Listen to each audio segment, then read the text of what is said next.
अस्सलामुअलैकुम एवरीवन। मुझे यकीन है कि आप सब लोग खैरियत से हैं इंशाल्लाह। अल्हम्दुलिल्लाह ही रब्बिल आलमीन, मैं भी बिल्कुल खैरियत से हूँ। आज मैं आप लोगों का शुक्रिया अदा करने आई हूँ। सबसे पहले आप सबका बहुत बहुत बहुत शुक्रिया। आप लोगों ने मेरी वीडियोस पे मुझे इतना प्यार दिया, इतना प्यार दिया, इतना प्यार दिया कि मुझे समझ नहीं आ रही कि मैं आप लोगों का ये प्यार कैसे वापस लौटाऊं। बहुत सारे लोगों ने मुझे बहुत सारी दुआएं दी। बहुत सारे मेरे प्यारे व्यूअर्स ने मुझसे बहुत सारी रेसिपीज़ मांगी।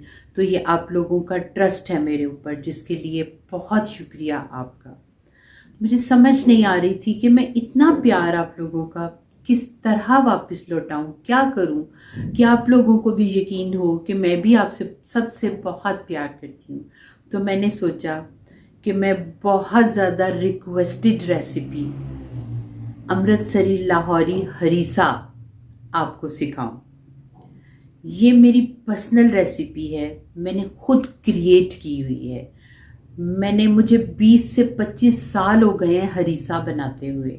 मैंने सीखा तो ये अमृतसरी वालों से ही था, लेकिन मैंने इसके बाद इसमें बहुत सारे एक्सपेरिमेंट कर करके इसको एक अपनी पर्सनल रेसिपी बना ली हुई है। और मैंने पहले बहुत सोचा कि नहीं, मुझे ये नहीं देनी चाहिए, ये मेरी एक बहुत ही पर्सनल रेसिपी है और ये मेरी हॉट सेलिंग प्रोडक्ट भी है। लेकिन आप लोगों के प्यार की वजह से मुझे ये रेसिपी आप तक पहुंचानी पड़ी। मैंने सोचा कि नहीं, ये अल्लाह की अमानत है मेरे पास और इल्म बांटने से बढ़ता है। तो जनाब, मैं आपको गारंटी देती हूँ कि आपने हरीसे की बेशुमार रेसिपीज़ देखी होंगी, लेकिन आपने ये वाली रेसिपी इससे पहले कभी नहीं देखी होगी। क्यों? ये मेरी सेल्फ क्रिएटेड रेसिपी है और ये मेरी बहुत पर्सनल रेसिपी है जो आज के बाद आप सबकी होने वाली है। तो इसी तरह आप लोग अपना प्यार मुझ तक पहुंचाते रहें और मैं अपना प्यार आप तक पहुंचाती रहूँगी इंशाअल्लाह ताला। इसके बाद भी बहुत अच्छी अच्छी ऐसी रेसिपीज़ आएंगी जो आपने इससे पहले कभी नहीं देखी होंगी, क्योंकि मैं अपनी रेसिपीज़ खुद क्रिएट करती हूँ। तो आइए जनाब, फिर देखिए आज हरीसे की रेसिपी, और इसका एक एक स्टेप आपने बहुत अच्छे से नोट करना है ताकि आपसे कोई चीज़ मिस ना हो जाए और आप भी बिल्कुल ऐसा ही हरीसा बनाएं जैसा कि मैं बनाती हूँ। तो आइए फिर रेसिपी की तरफ चलिए और इंशाअल्लाह ताला हम अपने इस प्यार का तबादला जारी रखेंगे। आइए रेसिपी की तरफ।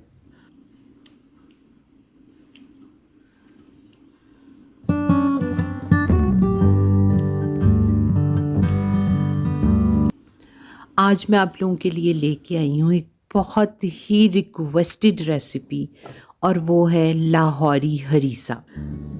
आप लोग चाहें तो आप लोग इसको मटन में भी बना सकते हैं। मैं खुद भी आमतौर पे इसको मटन से ही बनाती हूँ। और लाहौरी अमृतसरी हरीसा और अरबिक हरीसा में कोई 19-20 का फ़र्क होता है, कोई बहुत ज़्यादा फ़र्क नहीं होता। इल्म बांटने से बढ़ता है। तो चलें, कई लोगों को इसकी ज़रूरत है, वो इसको अपनी हॉट सेलिंग प्रोडक्ट बना सकते हैं और ये सर्दियों का तोहफ़ा भी है। लोग मुझे बताइएगा कि इसके बाद आपको और कौन सी रेसिपी चाहिए। मैं इसी तरह पूरी ईमानदारी के साथ रेसिपी आप तक पहुँचाऊँगी। तो उनकी सीक्रेट रेसिपी है, उनके किसी हेल्पर से मैंने ये सीखी थी, लेकिन मैंने इसके ऊपर बहुत सारे एक्सपेरिमेंट किए और उसके बाद मैंने ये अपनी रेसिपी क्रिएट कर ली हुई है। ये रेसिपी आपको पूरे YouTube पर कहीं भी नहीं मिलेगी। मैं इसको आमतौर पे मटन से बनाती हूँ, लेकिन मैंने ये रेसिपी जो है ये मैंने बीफ से रिकॉर्ड की है ताकि सबके लिए इसको बनाना आसान हो जाए, क्योंकि मटन जो है ना वो रेंज में नहीं आता, इसलिए मैंने इसको बीफ से बनाया है। इस रेसिपी में बहुत कम इंग्रेडिएंट्स लेकिन बड़े एक्सपेंसिव इंग्रेडिएंट्स यूज़ होते हैं और इसकी रेसिपी काफ़ी लंबी है। तो आप हर स्टेप को बहुत गौर से देखिएगा और नोट कर लीजिएगा ताकि आपके लिए इसी तरह का हरीसा बनाना आसान हो जाए। और दी बेस्ट हरीसा बनाने के लिए हमें जितना हम मीट लेते हैं ना, उससे आधी हमने दाल और गंदुम वगैरह इस्तेमाल करनी होती है। This is the most important rule. जैसे कि मैंने इस रेसिपी के लिए 3 kg मीट यूज़ किया है और सिर्फ 1.5 किलो मैंने बाकी इंग्रेडिएंट्स लिए हैं, जो कि आपको आगे चल के सब पता चलेंगे। तो आइए अब करते हैं इसका प्रोसीजर स्टार्ट। मैंने इसके लिए व्हील का मीट यूज़ किया है और इस मीट को कहते हैं मुकद्दम का गोश्त है ये, यानी इस हिस्से का नाम है मुकद्दम। मैंने मुकद्दम का मीट मंगवाया है और ये मैं इसी तरह फुल बड़े पीसीज में मंगवा लेती हूँ और फिर मैं अपनी रिक्वायरमेंट के मुताबिक इसकी कटिंग करती हूँ। तो यहाँ आप देखें, मैंने 3 kg मीट लेके इस तरह से उसकी बड़ी बड़ी सी आपने बोटियां बनानी है। इसकी बोटियां बड़ी बड़ी बनाते हैं ताकि इसका बड़ा बड़ा सा रेशा बने, क्योंकि इसका रेशा जो है वो ही इसकी खूबसूरती है और वो ही इस डिश की जान है। तो यहाँ आप देखें, हमने शानदार मीट की सिलेक्शन करके उसकी बड़ी बड़ी बोटियां कर ली हैं और जो चीज़ें इसमें यूज़ होती हैं वो चंद एक हैं। जैसे इसमें मैंने ली है हलीम गंदुम। ये हलीम गंदुम के नाम से ही मार्केट में मिलती है। इसका वो छिलका उन्होंने उड़ा दिया होता है और बस इसका वो मगज़ जो है ना वो बाकी होता है। इसके साथ मैंने लिया है गंदुम का दलिया, साथ मैंने मूंग साबत और राइस। मैं आपको बताती हूँ, ये 1/2 kg हलीम गंदुम है। इसके साथ 1 पाव ये साबुत मूंग है ग्रीन वाली, 1 पाव ही मैंने राइस इस्तेमाल किए हैं और 1/2 kg मैंने गंदुम का ही दलिया इस्तेमाल किया है। ठीक है, ये इसके टोटल इंग्रेडिएंट्स हैं और मीट बस।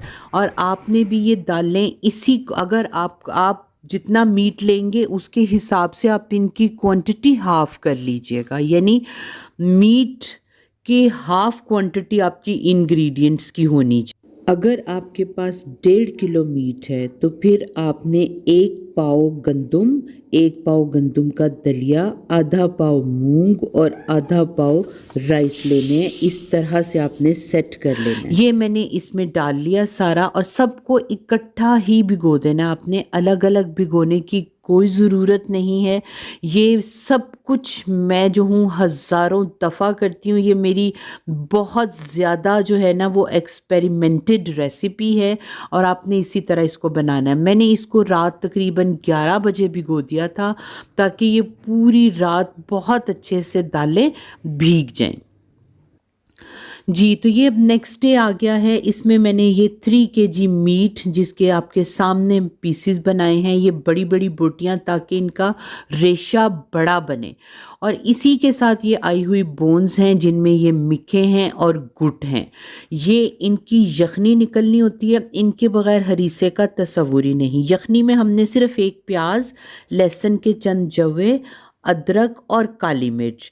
हरीसे में सिर्फ और सिर्फ काली मिर्च यूज़ होती है और कोई गरम मसाला इस्तेमाल नहीं होता। ये मैंने अपने एक कमर्शियल कुकर में, जो कि ये 20 लीटर का कुकर है, मैंने सारा कुछ इसी के अंदर डाल दिया है। गोश्त है और ये यखनी बनाने के लिए जो लहसुन, प्याज, अदरक और काली मिर्च है, साथ ही मैंने सारी बोन्स ऐड कर दी हैं। इसमें मैंने थोड़ा सा सॉल्ट भी ऐड किया है ताकि इसका एक अच्छा सा टेस्ट निकल आए, और 1 पिंच मैंने सुर्ख मिर्च ऐड की है। ये एक टिप है जिसकी वजह से हमारी यखनी को उबाल नहीं आता और वो कुकर से बाहर नहीं आती।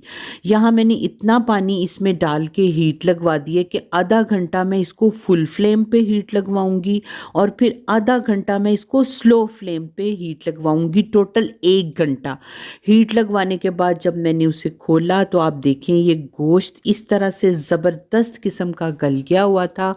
मैंने गोश्त को अलग कर लिया है और इस तरह से हमने उसका रेशा बना लेना है। ठीक है जी, आपने भी गोश्त को ऐसे ही गलाना है, ऐसे गलेगा तो ही इसका रेशा शानदार बनेगा। ये देखें आप, इतना गला हुआ है कि मैं उसको टच करती हूँ तो वो ज़बरदस्त अलग अलग हो जाता है।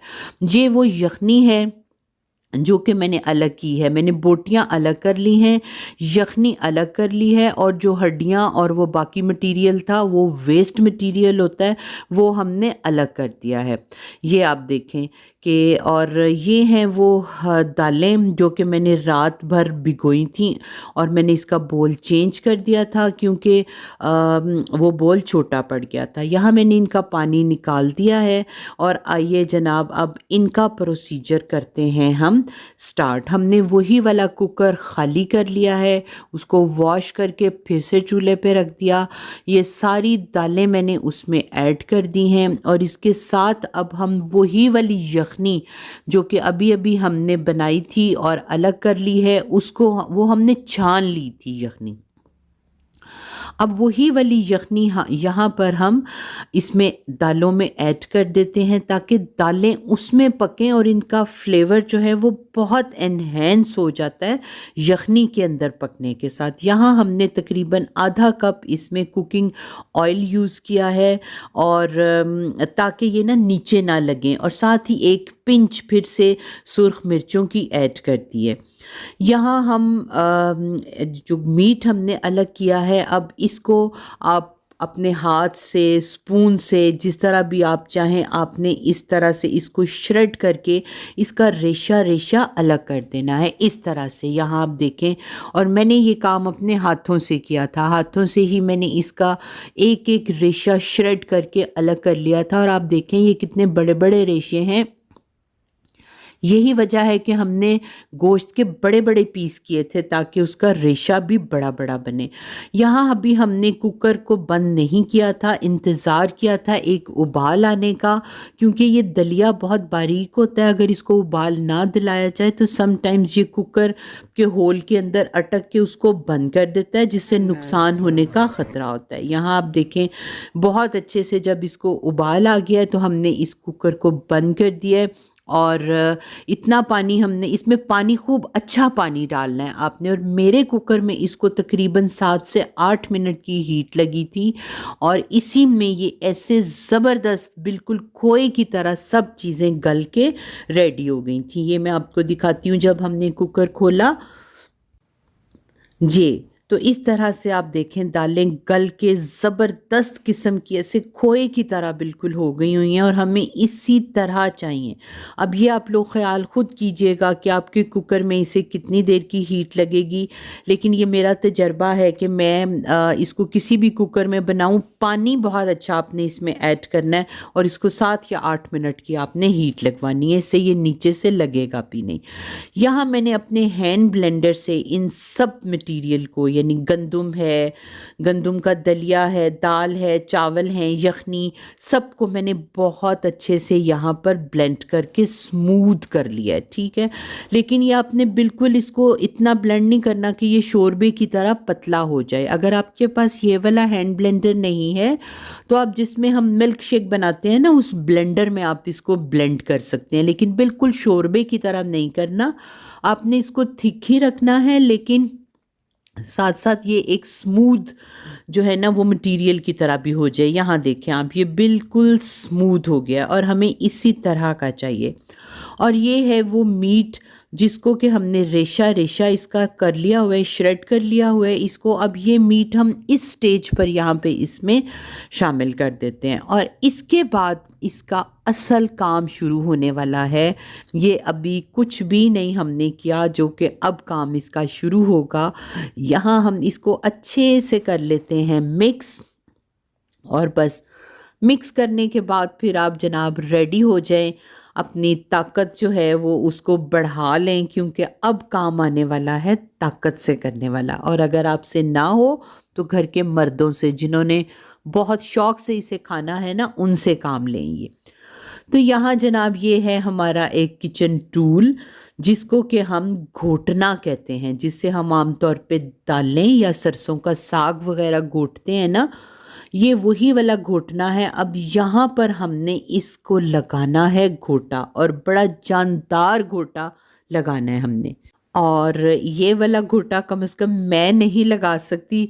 अगर आप ख़वातीन में से कोई ख़ुद से लगा सकता है तो मुझे ज़रूर बताइएगा, कम से कम मैं नहीं लगा सकती। इसलिए मैंने यहाँ पर अपने हेल्पर्स की मदद ली थी, जिन्होंने बारी बारी इसको शानदार किस्म का घोटा लगाया था। और ये है तकरीबन 7-8 इंच का टुकड़ा अदरक का, जिसको छील के मैंने अपनी पत्थर वाली कुंडी में इसको बहुत अच्छे से कूट लिया है। और वो इसी स्टेज पर आपने यहाँ इसमें शामिल करना है। साथ आपने ताज़ा कुटी हुई काली मिर्च और हस्बे ज़ायका नमक इसमें शामिल करना है। इसमें इसके अलावा कोई किसी किस्म का गरम मसाला नहीं जाता। अगर आप लोग इसमें कोई गरम मसाला यूज़ करेंगे तो इसका टेस्ट और इसका फ्लेवर बिल्कुल चेंज हो जाएगा। इसलिए मैं आपको रिकमेंड करूँगी कि आप काली मिर्च, अदरक और नमक के अलावा इसमें कोई और गरम मसाला यूज़ मत कीजिएगा। यहाँ आप देखें, जैसे जैसे हम इसको घोटते चले जा रहे हैं ना, इसका रेशा बनता चला जा रहा है। यहाँ आप इसको साथ साथ चखते भी रहें, और अगर आपको किसी भी चीज़ की ज़रूरत लगे तो आप इसमें यहाँ ऐड भी कर सकते हैं। यहाँ आप देखें कि हमारा जो है हरीसा वो घुटने के बाद माशाल्लाह से कितना गाढ़ा हो गया है, और इसका रेशा भी ज़बरदस्त किस्म का बन गया है। कमाल का यहाँ पे ये बन गया कि मेरे हेल्पर्स ने यहाँ पर ही चख चख के इसको आधा कर दिया था कि मैडम बड़ा ही ज़बरदस्त, बड़ा ही ज़बरदस्त। फिर मैं भी उनको मना नहीं करती, क्योंकि वो मेरे साथ बहुत मेहनत करते हैं हरीसा रेडी करने पे।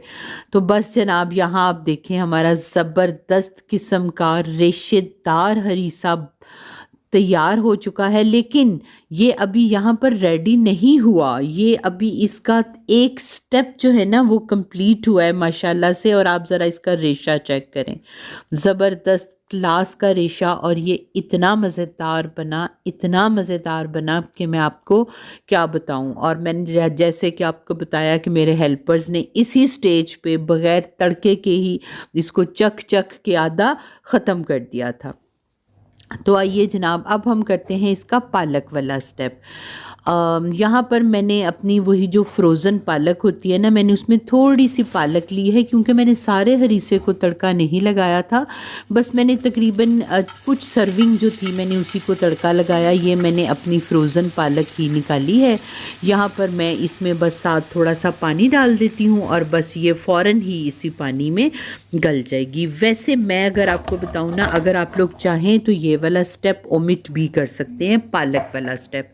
ये बग़ैर पालक के भी बहुत अच्छा बनता है, और इसके टेस्ट में कोई फ़र्क नहीं पड़ता। मैं वैसे अपने हरीसे में आम तौर पे पालक का इस्तेमाल नहीं करती, लेकिन ये चूँकि मैंने रेसिपी रिकॉर्ड करनी थी तो मैंने आप लोगों के लिए ये पालक वाला स्टेप रिकॉर्ड किया। कि आप लोगों ने फिर मुझे बहुत सारे क्वेश्चन करने थे कि पालक नहीं डाली, पालक नहीं डाली, तो मैंने यहाँ पालक ऐड की है। जब मेरी पालक गल गई तो मैंने उसको ब्लेंडर में डाल के थोड़ा सा मैंने पानी डाला, और उसको मैंने बहुत अच्छे से ब्लेंड कर लिया। तो यहाँ जनाब पालक हो गई है तड़का लगाने के लिए रेडी। आपकी मर्ज़ी है, आप ये स्टेप करना चाहें तो ठीक है, ना करना चाहें तब भी ठीक है। हरीसे के टेस्ट पे कोई फ़र्क नहीं पड़ेगा। यहाँ है जनाब इसका एक और इम्पॉर्टेंट स्टेप, जिसके लिए मैं आपसे माजरत ख्वाह हूँ। मैं इतना थक गई थी कि मैं इसकी रेसिपी रिकॉर्ड नहीं कर सकी, लेकिन मैं आपको बता देती हूँ। मैंने 1 केजी व्हील का ही मिन्स लिया था, बग़ैर फैट्स के, कोई चर्बी नहीं डलवाई, और इसको डबल बारीक करवाना है आपने। 1 किलो कीमे में मैंने सिर्फ 2 प्याज ब्लेंड करके उनका पानी निकाल के, चॉप करके उनका पानी निकाल के ऐड कर दिए, नमक, काली मिर्च और थोड़ा सा मैंने लहसुन अदरक का पेस्ट। इसके अलावा आपने कुछ भी इसमें ऐड नहीं करना। और 2 ब्रेड स्लाइसेस मैंने इसमें ऐड करके बहुत अच्छे से मिक्स किया, और बस फिर मैंने इस तरह से इनके 1 बाइट कबाब, या आपने थोड़ा सा कीमा अपने हाथ पे लेना है और इस तरह से उसे रोल करना है, तो ये आपके पास ये वाला 1 बाइट कबाब आ जाएगा। और इसकी खूबसूरती यही 1 बाइट कबाब होता है। आपने भी वो लंबे बड़े बड़े कबाब नहीं बनाने, 1 बाइट कबाब ही बनाने हैं। तो यहाँ मैंने थोड़ा सा ऑयल लिया है। अब मैंने ये कबाब बना के फ्रीज़ कर दिए हुए हैं 2 दिन पहले, और अब मैंने जितने मुझे चाहिए बस मैं निकालूंगी, और इनको फ्रोज़न ही इसी तरह मैं अपने पैन में डाल के बहुत अच्छे से इनको कुक कर लेती हूँ। ठीक है, ये इस तरह से जल्दी से ये कुक हो जाते हैं क्योंकि इनका बारीक सा कीमा होता है और ये साइज़ में भी बहुत छोटे होते हैं, तो ये बहुत जल्दी कुक हो जाते हैं। इसी तरह अपने फ्राइंग पैन में डाल के यहाँ मैंने भी बहुत अच्छे से कुक कर लिए। तो जनाब बस यहाँ सब कुछ हो गया है रेडी। कितने स्टेप्स में देखें हमने रेडी किया है। ये वो हरीसा है जिसको मैंने तड़का लगाना है, बाकी मैंने अलग कर दिया हुआ है। तड़के के लिए फिर से मुझे इसी तरह कुंडी में कुटा हुआ मैंने अदरक लिया है, साथ वही कबाब हैं, पालक है और हरीसा है। ठीक है जी, ये चीज़ें हमें चाहिए तड़का लगाने के लिए और देसी घी चाहिए। आपने इसके तड़के में बाय ऑल मीन्स देसी घी ही यूज़ करना है, तब इसका फ्लेवर निकलेगा। इसीलिए मैं कहती हूँ कि ये एक एक्सपेंसिव डिश है।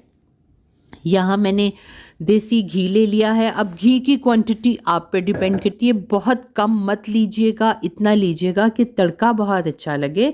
लेकिन अगर आप इसको ज़्यादा खाना चाहते हैं, आपको ज़्यादा पसंद है, तो आप ज़्यादा भी ले सकते हैं। तो घी मेरा जैसे ही मेल्ट होगा तो मैं इसमें फिर से वही जो कि मैंने अपनी पत्थर की कुंडी में अदरक को कूट लिया है, तकरीबन 3-4 इंच का ये टुकड़ा था जिसको छील के हमने इस तरह से कूट लिया है। और अब इसी को हमने इसमें बिल्कुल ब्राउन नहीं करना, जैसे ही इसका अरोमा आए ना, मतलब इसको जलाना नहीं है आपने, जैसे इसका अरोमा आए फ़ौरन ही इसमें आपने थोड़ी सी पालक ऐड कर देनी है। मैंने यहाँ पर भी थोड़ी सी पालक ही ऐड की है, मैंने ज़्यादा ऐड नहीं की। बस ये ऐसे ये किसके कलर को चेंज करने के लिए जो है ना हम यूज़ करते हैं, इससे इसके फ्लेवर में कोई ख़ास फ़र्क नहीं पड़ता। ठीक है जी, और जैसे ही पालक ज़रा इसमें फ्राई हो जाए तो बस आप इसमें ऐड कर दें हरीसा, जो कि हमने बना के रखा हुआ है। इसीलिए मैं कहती हूँ this is a long procedure, एक दिन में नहीं होगा, आपको भी कम से कम 2 दिन लगेंगे ये सारी चीज़ें रेडी करने में। और बस जब ये रेडी हो जाती हैं तो तड़का लगाना तो कोई मुश्किल काम ही नहीं। बस यहाँ पर जनाब हमने इसको बहुत अच्छे से इसमें तड़का लगाना है कि ये सिज़ल करने लग जाए इसके अंदर। जैसे कि मेरे पैन में ये सिज़ल हो रहा है ना, इस तरह से सिज़ल होना चाहिए। और यहाँ पर भी आप इसका माशाल्लाह से रेशा चेक करें। मुझे ख़ुद भी बना के इतनी खुशी होती है कि ये इतना मज़ेदार बनता है कि बस मैं आपको क्या बताऊं। आपके किचन में, आपके हमसायों में भी इसकी देसी घी और अदरक की जो खुशबुएं हैं ना, वो जा रही होती हैं। और इसको सर्दियों में बनाते ही इसलिए हैं कि ये बड़ा गर्म होता है, इसमें यखनी यूज़ होती है, इसमें अदरक यूज़ होता है, इसमें देसी घी यूज़ होता है। और इसीलिए जो ब्लड प्रेशर के पेशेंट है ना, वो अव्वल तो कोशिश करें कि इसको ना ही खाएं, और अगर खाना है तो ज़रा हाथ होला रख के खाएं, क्योंकि ये बहुत गर्म डिश होती है। इसीलिए ही सर्दियों का इंतखाब किया जाता है इस डिश को बनाने के लिए। तो यहाँ जनाब आप देखें हमारा रेशेदार मज़ेदार हरीसा रेडी हो गया। यहाँ मैं कुछ कबाब इसके अंदर ऐड कर देती होती हूँ और कुछ जो है वो मैं फिर प्रेजेंटेशन के लिए यूज़ करती हूँ। तो यहाँ जनाब हरीसा हमारा तड़का लग के रेडी हो गया है। और आप यकीन नहीं करेंगे कि ये कितना मज़ेदार बना है। इस वक्त मेरे पूरे किचन में इसका अरोमा इतना शानदार आ रहा है। इसका टेक्सचर चेक करें, टेक्सचर तो आप यहाँ देख सकते हैं, लेकिन इसका फ्लेवर आप तभी देखेंगे जब आप ख़ुद बनाएंगे। और इंशाल्लाह मुझे उम्मीद है कि आप बहुत इंजॉय करेंगे जब आप लोग बनाएंगे। तो यहाँ अब मैं इसको शिफ्ट कर रही हूँ अपनी सर्विंग डिश में, जो कि है एक छोटी सी कढ़ाई। और जनाब आप देखें यहाँ पर जब हम शिफ्ट कर रहे हैं तब भी आप इसका रेशा चेक करें, क्या कमाल का इसका रेशा बना है। और अब आइए जनाब मैं इसको दिखाती हूँ आपको इसकी प्रेजेंटेशन। तो देखें मैंने सेंटर में थोड़ा सा फिर से देसी घी डाला है और साइडों पे मैंने सारे कबाब डाले हैं। आप माशाल्लाह से इन कबाबों का कलर चेक करें और आप हरीसे का टेक्सचर देखें, और इस वक्त जो इसकी खुशबू आ रही है, माशाल्लाह माशाल्लाह माशाल्लाह सुबहान अल्लाह, बहुत ही ज़बरदस्त। और यहाँ जनाब मैं आपको इसे टेस्ट करके भी बताती हूँ। ओ हो, इसका ज़रा रेशा चेक करें यहाँ पे, कमाल का रेशा है। और बस आप कुछ ना पूछें कि क्या इसका टेस्ट है। आप लोग अब जाइए जल्दी से इसकी तैयारी कीजिए और आप भी इसे बनाइए, खाइए और फिर मुझे कमेंट्स में बताइएगा कि आपको कैसा लगा। और मुझे कमेंट्स में ये भी बताइएगा कि आपको इसकी रेसिपी कैसी लगी। क्या आपने पहले कभी ये रेसिपी यूट्यूब पे देखी है? और मैं ये रेसिपी रिकॉर्ड करने के बाद इतना शदीद थक गई थी, इतना शदीद थक गई थी, आप यकीन करें कि मैं 2 दिन तक और कुछ नहीं कर सकी। तो आपने मेरी सेहत के लिए बहुत सारी दुआ करनी है ये रेसिपी देखने के बाद। और इसके अलावा आपको कौन सी रेसिपीज़ चाहिए काइंडली मुझे कमेंट्स में ज़रूर बताइएगा। इंशाल्लाह आहिस्ता आहिस्ता मैं वो अपनी सब सीक्रेट रेसिपीज़ आप तक ज़रूर पहुंचाऊंगी इंशाल्लाह। मुझे अब इजाज़त दीजिए। अपना और अपने प्यारों का बहुत सारा ख्याल रखिए। खुश रहिए, पॉजिटिव सोचिए और पॉजिटिव बोलिए। अल्लाह हाफिज़।